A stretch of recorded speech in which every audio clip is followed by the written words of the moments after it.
गुलाम नबी आजाद ने इस्तीफा दे दिया है और इस्तीफे की तस्वीर भी आपको हम भेज रहे हैं, जो चिट्ठी उन्होंने बहुत सारे आरोप लगाए हैं, हमला किया है एक तरह से राहुल गांधी पर और कांग्रेस पार्टी पर। आजाद की चिट्ठी सीधा राहुल पर निशाना। और चलिए इस पर और ज्यादा जानकारी हासिल करने के लिए अशोक सिंघल हमारे साथ, हमारे सहयोगी, हमारे संवाददाता जुड़ चुके हैं। अशोक, अब इस्तीफे के बाद किस तरह की प्रतिक्रिया आपको देखने को मिल रही है, चाहे वो घाटी की बात कर लें या भारत के और हिस्से से? देखिए, अभी कांग्रेस की प्रतिक्रिया ऑफिशियल तौर से अजय माकन और जयराम रमेश ने दी।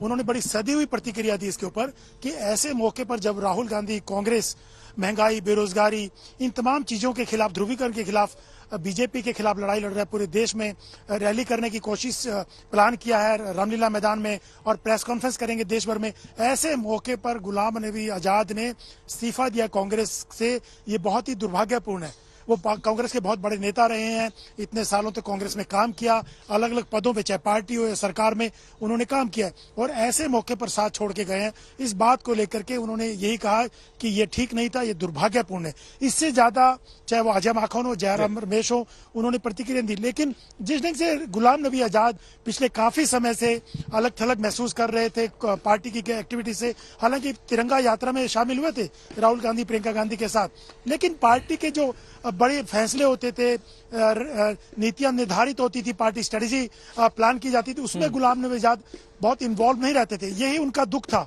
कि राहुल गांधी के आने के बाद कांग्रेस बदल गई है। जो पहले कांग्रेस होती थी, उन्होंने अपनी चिट्ठी में भी इसका जिक्र किया है।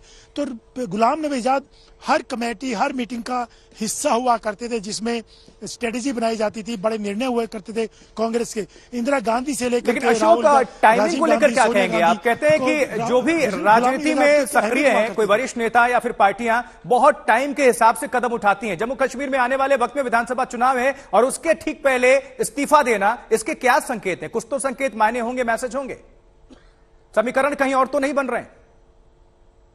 बिल्कुल, देखिए बिल्कुल। और हम थोड़ी देर पहले जो दिखा रहे थे प्राइम मिनिस्टर और गुलाम नबी आजाद का, जब गुलाम नबी आजाद रिटायर हुए थे, राज्यसभा में उनका आखिरी दिन था, तो प्राइम मिनिस्टर ने जो उनके बारे में बोला, काफी इमोशनल भी हो गए थे, और आजाद साहब ने उसका रिस्पॉन्ड जो किया जिस ढंग से, तो उसी वक्त क्यास लगने शुरू हो गए थे। कहीं ना कहीं बीजेपी के साथ नजदीकियां हैं, प्राइम मिनिस्टर के साथ नजदीकी, और जो दिखाई दिए थे तेवर, जो भाव दिखाई दिए थे राज्यसभा में, तो लग रहा था कहीं ना कहीं आजाद साहब अब बीजेपी की तरफ जा सकते हैं। और एक खास बात और है, जो उनका मकान है साउथ एवेन्यू लेन में, जिस मकान में बहुत सालों से वो रहते आए हैं, मंत्री के नाते, एमपी के नाते, वो मकान भी आजाद साहब ने अभी तक कंटिन्यू किया हुआ है। जबकि 2 महीने के बाद छोड़ना पड़ता है बड़ा मकान, गेस्ट अकोमोडेशन ले सकते हैं, लेकिन बीजेपी ने उनको खाली नहीं करवाया। तो कहीं ना कहीं ये तमाम चीजें दिखाई देती है कि बीजेपी के प्रति उनकी निकटता और बीजेपी की उनके प्रति निकटता।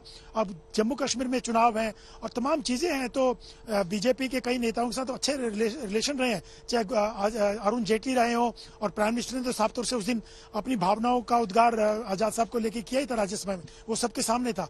तो राजनीति संभावनाओं का खेल है, और संभावनाओं को देखते हुए जम्मू कश्मीर के चुनाव हो या सेंटर की पॉलिटिक्स हो, आजाद साहब ये कहा नहीं जा सकता कि हो सकता चले जाएं बीजेपी के साथ निकटता को देखते हुए, क्योंकि अभी भी बीजेपी के बहुत से नेताओं के साथ आजाद साहब के अच्छे रिलेशन रहे और बहुत सॉफ्ट स्पोकन माने जाते हैं। और राहुल गांधी को लेकर जिस और राजनीति में अशोक, हमने हमेशा देखा कि कल जिससे कटुता है वो कल फिर दोस्त बन जाता है, और जो दोस्त होता है वो कल दुश्मन। हमने बिहार में भी देखा और इसके पहले भी हमने देखा। लेकिन अभी भारतीय जनता पार्टी से खासकर पिछले 2-3 सालों की अगर हिस्ट्री उठा लीजिए तो सॉफ्ट कॉर्नर दोनों तरफ से रहा है। इसके अपने आप में कुछ संकेत होंगे। दूसरी बात कि भारतीय जनता पार्टी की तरफ से अभी कोई प्रतिक्रिया नहीं आई है। शीर्ष नेतृत्व की बात कर लें। नहीं, बीजेपी अभी प्रतिक्रिया आएगी जरूर बीजेपी की तरफ से, लेकिन बीजेपी इतना कहेगी कि ये पार्टी का उनका अपना अंदरूनी मामला है। लेकिन इतना भी कह सकते हैं कि एक के बाद कांग्रेस पार्टी के नेता छोड़ के जा रहे हैं, तो कहीं ना कहीं कांग्रेस की स्थिति ठीक नहीं है, कमजोर हो रही है, डूबता हुआ जहाज है कांग्रेस। ये तमाम चीजें बीजेपी की तरफ से आ सकती हैं, लेकिन बीजेपी सदी हुई प्रतिक्रिया उस पर देगी। और आजाद साहब को लेके कि पार्टी उनको क्या चाहती है नहीं देती, वो एक पार्टी जब तय करेगी तब बोलेगी। लेकिन अभी पार्टी की तरफ से उस टाइप की प्रतिक्रिया नहीं, एक सदी हुई प्रतिक्रिया जरूर आ सकती है बीजेपी की तरफ से कि वो पार्टी का अंदरूनी मामला है। कांग्रेस में नाराजगियां हैं शुरू से, कहीं अभी हार्दिक पटेल ने अशोक, आप हमारे साथ बने रहें। इस्तीफे के ठीक बाद पहला बयान जम्मू कश्मीर से देखिए आ गया है गुलाम नबी आजाद का। कह रहे हैं समर्थकों से कि इंतजार करिए, हम जम्मू कश्मीर आ रहे हैं। इसके मायने समझिए। जम्मू कश्मीर में विधानसभा चुनाव होने हैं और उसके पहले इस्तीफा, इसलिए बार बार इस पर फोकस। आप समझिए, कह रहे हैं समर्थकों से, हम जम्मू कश्मीर आ रहे हैं। गुलाम नबी आजाद का यह पहला स्टेटमेंट, पहला बयान, इस्तीफे के ठीक बाद गुलाम नबी आजाद की यह पहली प्रतिक्रिया सामने आई है। अपने समर्थकों से कह रहे हैं कि हम जम्मू कश्मीर आ रहे हैं। इसके कई मैसेज हैं, कई संकेत हैं।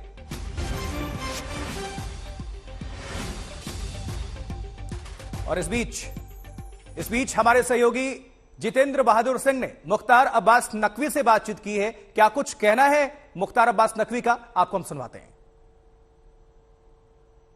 उन्होंने इस्तीफा दिया है, 5 पन्नों का इस्तीफा देकर के ये कहा है कि राहुल गांधी कई ऐसे लोगों से घिरे हुए हैं जो कि अनुभवहीन है। देखिए, मैं ये जो फैमिली फोटो फ्रेम में फिक्स पार्टी का पलायन प्रोग्राम है, वो शुद्ध रूप से डायनेस्टी की एट्रोक्रेसी का नतीजा है। जिस तरह से अहंकार, सामंती अहंकार चूर चूर करके लोगों के, इनके नेताओं के दिमाग में भरा हुआ है।